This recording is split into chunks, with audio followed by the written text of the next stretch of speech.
Di setiap musim F1 pasti adalah yang namanya kuda hitam.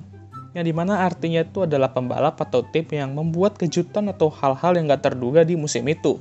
In a good way tapi ya, bukan bad way. Kalau musim lalu menurut gue sih Alpine, khususnya Nando. Beberapa kali dia menunjukkan performa yang luar biasa di Alpine itu, kayak di Kanada pas dia meletakkan Alpine di front row, dan terbukti juga ketika Alpine finish best of the rest, baik di standings dan jumlah DNF.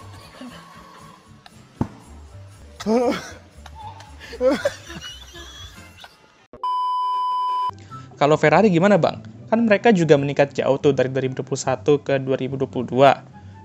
Bisa sih, tapi emang dari awal musim sebenarnya udah banyak orang yang ngeprediksi kuda poni ini untuk bersaing di papan atas.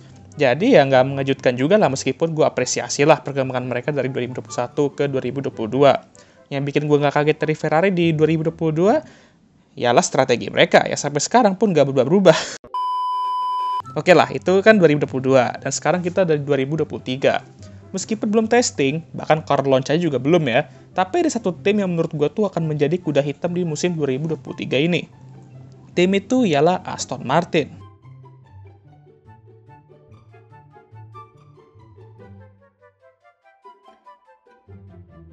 Nah, kenapa gue bilang Aston Martin?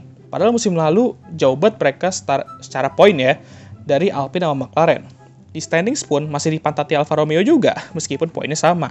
Nah itu dia, standings kadang tuh nggak mencerminkan apa yang sebenarnya terjadi. Aston Martin tuh emang awal musim merupakan mobil yang bagus untuk nabrak tembok tapi.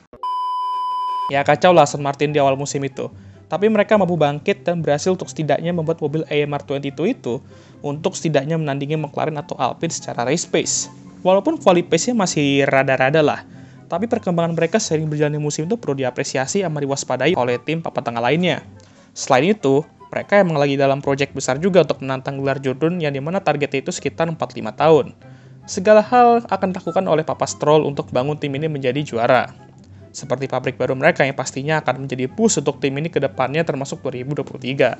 Selain itu, banyak juga orang-orang yang dulunya tuh bekerja di Red Bull dan Mercedes masuk ke tim ini.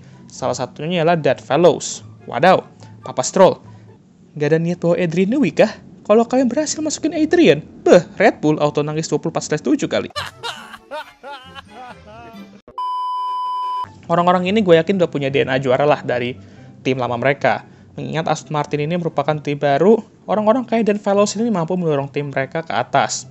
Kalau dengar-dengar dari rumor, mobil AMR23 ini bakal beda banget sama AMR22. Dan pas launch nanti, katanya bakal mobil realnya di launch.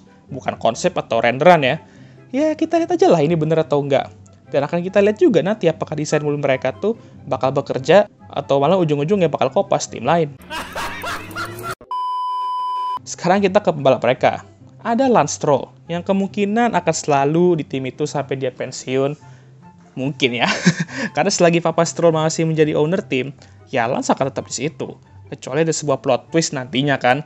Lance sendiri merupakan pembalap yang kenceng, tapi inkonsisten, dan kadang suka nggak beruntung juga.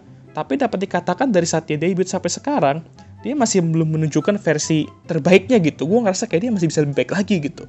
Hanya beberapa kali aja, habis itu balik lagi ke setelan pabrik ya kan. Di musim 2020, untuk pertama kalinya kita ngelihat dia dapatkan mobil yang cukup solid, dan dia juga beberapa kali menunjukkan performa yang solid. Tapi itulah inkonsisten. Kalau seandainya dapat mobil yang mirip kayak Racing Point 2020 atau bahkan lebih baik, di sini Lance akan dites. Seberapa bagus Stroll sebenarnya gitu kan?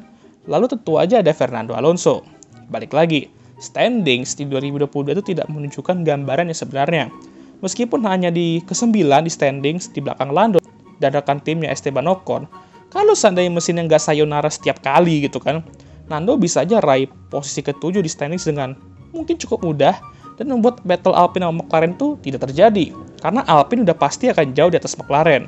Setidak beruntungnya Lando di 2022, tapi segitu bagusnya dia meskipun usianya tuh udah 40-an. Dan sekarang dia pindah ke Aston, yang dimana orang bingung. Alpine udah kenceng dan best of the race, ngapain lu pindah ke Aston Martin coba? Yang dimana timnya lebih lelet dari Alpine. Well, apakah Lando membuat keputusan karir yang salah untuk ketriliun kalinya dalam karirnya di F1? Ya, belum tentu. Karena pertama, musim belum dimulai. Kedua, Aston menunjukkan perkembangan pesat selama 2022. Ketiga, mobil Aston dengan mesin Mercedes itu juga lebih reliable dari Alpine yang menggunakan mesin Renault. Jadi belum tentulah ini keputusan yang buruk. Malah kata gue ini bisa aja menjadi keputusan terbaik Nando setelah sekian lama ya. Karena gue selalu bilang kalau Aston Martin tuh akan mengejutkan banyak orang di 2023. Entah berapa kali gue udah ngomong ini. Kalau misal mobil AMR23 ini nanti merupakan mobil sekelas Alpine di 2022 atau mungkin lebih baik, expect Nando untuk memberikan berbagai macam kejutan di 2023 nanti.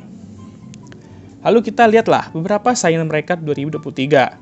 Alpine dengan duo Prancis mereka yaitu Pierre dan Esteban Ocon adalah pasangan driver yang solid, dan gue yakin juga bakal konsisten juga nanti. Jadi untuk mengalahkan mereka akan cukup sulit. Lalu ada McLaren dengan dua pembalap muda mereka yaitu Lando dan Oscar. Untuk McLaren masih tanda tanya lah, apakah Oscar tuh bakal perform atau enggak. Untuk Lando sih gue yakin dia tuh akan tampil impresif seperti biasa. Untuk Oscar mungkin masih menjadi sebuah misteri lah apakah dia akan perform atau malah akan Bang Daniel Ricciardo kan diri. Jadi dengan Alpine dan McLaren yang gue yakin akan sama-sama kuat menjadi best of the race, Aston Martin dengan Nando dan Lance juga harus tampil solid dan konsisten sepanjang musim. Untuk Nando, gue yakin dia bisa lah, mungkin sedikit kesulitan dikit lah paling awal-awal, tapi abis itu gue yakin bakal lancar-lancar aja. Cuman Lance, ya harus bisa lah, karena sesolid-solidnya Lance, kalau udah ngomongin soal konsisten, susah kali lah. Sama susahnya kayak berharap debat Abu Dhabi 2021 selesai. Gue harap dia bisa konsisten lah, dan membantu Aston Martin meraih best of the race atau posisi keempat di standing setidaknya di musim 2023 ini. Musim 2023 pokoknya akan menjadi musim yang menarik lah untuk Aston Martin. Kita akan lihat apakah dengan segala fasilitas, investment, rekrutmen, dan tentunya pengalaman mereka selama bersama Asep ini akan bekerja atau malah hanyalah sebuah wacana. Mereka juga harus terus mengupgrade mobil mereka sama kayak 2022. Perlahan tapi pasti. Masalah-masalah mereka di 2022 kayak quality pace, hangatin bannya lama, dan lain-lain. Itu kalau bisa dipelajari dan diperbaiki untuk mobil 2023 ini. Tapi bang, kan poin yang dihitung tuh hari Minggu. Jadi selagi mereka kencang di hari Minggunya, gak apa-apa lah ya. Quality pace mereka bapuk. Ya oke, ada benernya, tapi stres gak lu kalau misalnya lu kencang di hari Minggu dan bisa dapetin poin banyak juga, tapi terhalang sama quality pace lu yang keluar dari Q2 atau bahkan Q1 aja tuh nggak bisa gitu. Yang berarti lu start belakang dan harus meng-carry mobil lu itu ke top 10. Itu pun kalau kesampean ya kan. Kalau kesampean berpaling poin-poin dikit aja lah. Kayak ngapain gitu kan. Kerja keras 2 kali lipat gitu. Ditambah dua pembalap mereka tuh harus bekerja sama untuk kebaikan tim. Habis Nando sama Esteban itu musim lalu ya. Kayak nggak ada yang mau ngalah. Jadi ya emang betul jiwa pembalap tuh harusnya kayak gitu. Tapi ada juga pastilah situasi di mana pembalap tuh harus ngalah demi kebaikan tim. Nah, Nando sama Lance jangan sampai kayak dua Alpine musim lalu. Apalagi kalau Alpine dan McLaren musim ini tuh sama kuat performanya. Dan jangan sampai lah kejadian di West Grand Prix kemarin itu terulang lagi. Nanti nama Aston Martin itu bakal berubah dari Aston Martin jadi Aston Airlines. Oke lah, sekian video kali ini. Daya, gue mau lanjut nonton drakor dulu nih gue. Habis bosan juga nungguin F1. Jadinya kalau ada waktu luang ya gue pakai nonton drakor aja lah ya. Jangan lupa untuk like, subscribe, dan share video ini. Dan jangan lupa juga untuk nyalakan lonceng notifikasi agar kalian semua tahu ketika gue ngupload video baru. Sariawan gue sakit juga nih. Oke, I'll see you guys next time. Goodbye.